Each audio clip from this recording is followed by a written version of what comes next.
যারা আমাদের চ্যানেলটি সাবস্ক্রাইব করেনি তারা সাবস্ক্রাইব করে রাখুন, পাশে থাকা বেল আইকনটি প্রেস করে দিন নোটিফিকেশন পাওয়ার জন্য। আগামী 1 এপ্রিল ভোট শেষ মুহূর্তের প্রচারে বেরোনোর আগেই প্রতিদিনকার মতো নিজের চাষ জমিতে গিয়ে চাষের কাজ সেরে তবেই বাড়ি থেকে বেরোচ্ছেন তিনি। মোটর চালিয়ে জমিতে সেচের জলের ব্যবস্থা করা, আগাছা পরিষ্কার থেকে পটল চাষের তদারকি সবকিছুই করছেন নিজের হাতে এই বিজেপি প্রার্থী। চাষের কাজ সেরে প্রাত্যহিক প্রচারে বেরিয়ে সোমবার গরুর গাড়িতেই আস্থা রাখলেন সোনামুখীর বিজেপি প্রার্থী দিবাকর ঘরামি। এদিন পূর্ব নবাসন গ্রাম পঞ্চায়েতের ভাটপাড়া কলোনি অসত্যতলা থেকে সত্যপীর তলা পর্যন্ত 2 কিলোমিটার রাস্তা দীর্ঘদিন বেহাল। এই অভিযোগ তুলে কোনো যন্ত্রচালিত নয়, গরুর গাড়িতেই প্রচার চালালেন তিনি। জোড়াফল শিবির থেকে মানুষের উপকার করতে না পেরে পদ্ম শিবিরে যোগ দিলেন গঙ্গারামপুর পুরসভার প্রাক্তন কাউন্সিলর। মঙ্গলবার বিকেলে গঙ্গারামপুর টাউন তৃণমূলের সভাপতি তথা প্রাক্তন কাউন্সিলর অশোক বর্মন কর্মী সমর্থকদের সাথে নিয়ে বিজেপির সভামঞ্চে হাজির হন। গঙ্গারামপুর বাসস্ট্যান্ড এলাকায় আয়োজিত বিজেপির ওই সভামঞ্চে তাদের হাতে পদ্ম পতাকা তুলে দেন বালুরঘাটের সাংসদ ডক্টর সূর্যকান্ত মজুমদার ও স্থানীয় বিধানসভা কেন্দ্রের দলীয় প্রার্থী তথা প্রাক্তন বিধায়ক সত্যেন্দ্রনাথ রায়। অন্যান্যদের উপস্থিতি ছিল বিজেপি জেলা সভাপতি বিনয় বর্মন সহ অন্যান্যরা উপস্থিত ছিলেন। বিধানসভা নির্বাচনের আগে এদিন তৃণমূল ছেড়ে বিজেপিতে সদল বলে প্রাক্তন কাউন্সিলরের যোগদানে তৃণমূলের ভোট ব্যাংকে বড়সড় প্রভাব পড়বে বলে মনে করছে রাজনৈতিক বিশেষজ্ঞরা।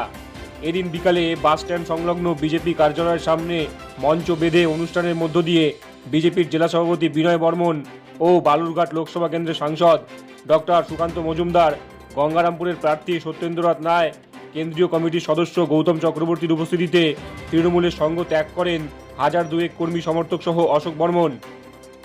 এদিন বিজেপিতে যোগদানের পর প্রাক্তন কাউন্সিলর অশোক বর্মন জানিয়েছেন যে মানুষের হয়ে কাজের জন্য তার একমাত্র লক্ষ্য ছিল। তিনি অভিযোগ করেন তৃণমূলে থাকাকালীন বহু চেষ্টা করেও মানুষের জন্য কোনো কাজ তিনি করতে পারছিলেন না। তার আরও অভিযোগ, বিশেষ করে গত ডিসেম্বরে গঙ্গারামপুর পুরসভায় প্রশাসক বোর্ডের আমল থেকে এলাকার কোনো উন্নয়ন হয়নি, যে কারণেই সদল বলে তিনি বিজেপিতে যোগদান করলেন। আগামী বিধানসভা নির্বাচনে বিজেপির হয়ে প্রচার করবেন বলেও জানিয়েছেন গঙ্গারামপুরের এই প্রাক্তন কাউন্সিলর।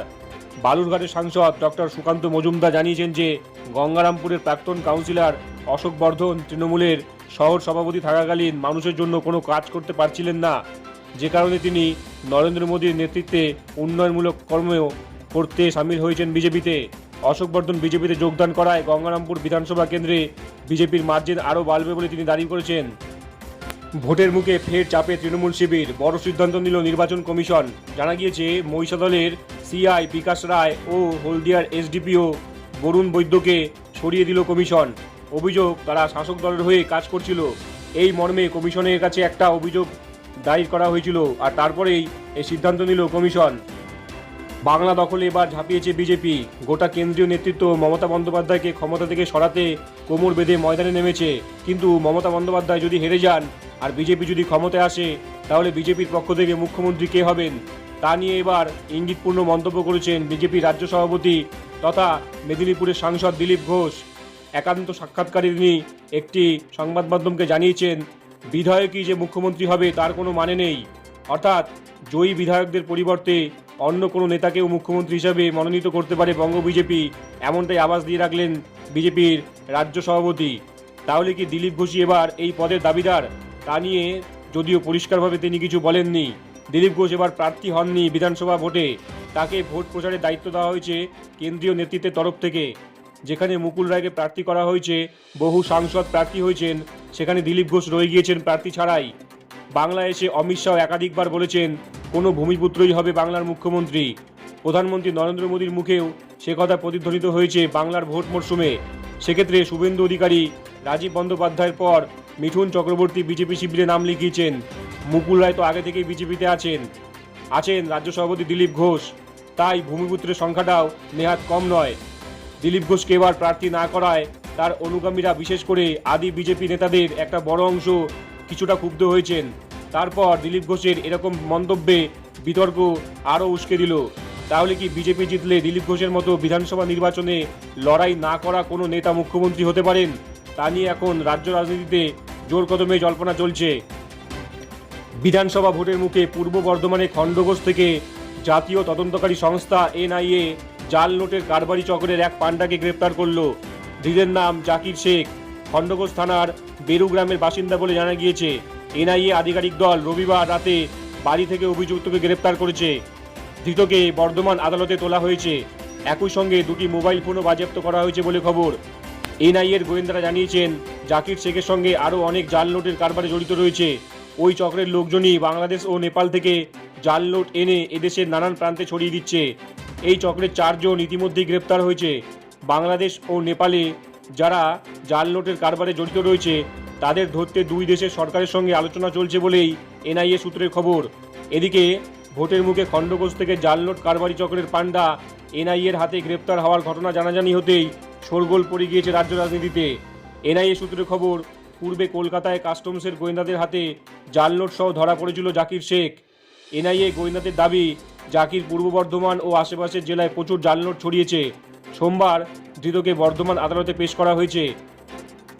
এনআইএ আধিকারিকেরা ধৃত জাকিরকে 3 দিনের ট্রানজিট রিমান্ডে শিলিগুড়ি নিতে গিয়ে জিজ্ঞাসাবাদ করতে চেয়ে আদালতে আবেদন করেছে।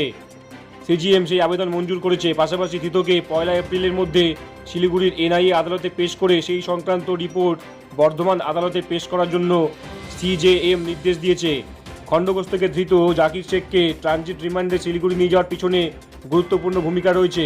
এনআইএ সূত্রে জানা গিয়েছে, 2020 সালের 8 জানুয়ারি শিলিগুড়ির বাগডোগরা বিহার মোড় বাসস্টপ এলাকা থেকে রেভিনিউ ইন্টেলিজেন্সের গোয়েন্দারা এক জাল নোটের কারবারিকে ধরে। ওই অভিযুক্ত গোলাম মর্তুজা ওরফে সাজাতুর রহমান মালদার জগদীশপুরের বাসিন্দা। ওই দিন গোলাম মর্তুজার কাছ থেকে 8,01,000 টাকার জাল নোট উদ্ধার হয়েছিল। তার মধ্যে 200টি 2000 এবং 2টি 500 টাকার নোট ছিল।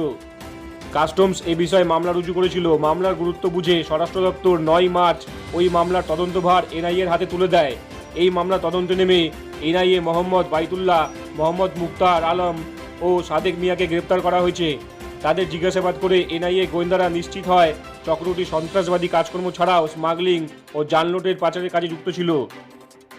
মুর্শিদাবাদ জেলায় 13টি আসনে লড়াই করার কথা আগেই ঘোষণা করে দিয়েছিল আসাদুদ্দিন ওয়েসির দল মজলিসে ইত্তেহাদুল মুসলিমিন বা এমআইএম। ইতিমধ্যেই সাগরদিঘি বিধানসভা কেন্দ্রে আসাদুদ্দিন ওয়েসি সভা করেছেন। 2টি বিধানসভা আসনে তাদের প্রার্থীর নামও ঘোষণা করা হয়েছে। আগামী 1 সপ্তাহের মধ্যে বাকি আসনে প্রার্থী দেওয়ার কথা ঘোষণা করেছেন তিনি। সেই ঘোষণা অনুযায়ী বরেঞ্চা বিধানসভা এলাকায় মিমের হয়ে লড়াই করছেন ষষ্ঠীচরণ মাল। 2016 সালে তৃণমূলের হয়ে এই বিধানসভা থেকেই তিনি লড়েছিলেন, তবে সেবার জিততে পারেননি। কংগ্রেস বিধায়ক প্রতিমা রজকের কাছে পরাজিত হয়েছিলেন তিনি। সম্প্রতি বরেঞ্চার আন্দি গ্রামে বিজেপির পরিবর্তন যাত্রায় বিজেপি নেতা শুভেন্দু অধিকারীর সঙ্গে দেখা যায় তাকে। তারপর জোর জল্পনা হয়েছিল তিনি বিজেপিতে যোগদান করতে পারেন, কিন্তু শেষ পর্যন্ত মিমে যোগ দেন তিনি। একদা তৃণমূলের এই দাপটে নেতা জেলা তৃণমূল কমিটির সদস্য সহ ব্লক তৃণমূল কমিটির চেয়ারম্যান পদেও ছিলেন, কিন্তু তৃণমূলের বিরুদ্ধে বিপুল ক্ষোভ প্রকাশ করেন তিনি। তারপরই সোমবার বরেঞ্চার সাংবাদিক বৈঠক করে তিনি জানান, এবার বিধানসভা নির্বাচনে তিনি মিমের হয়ে ভোটে লড়াই করবেন।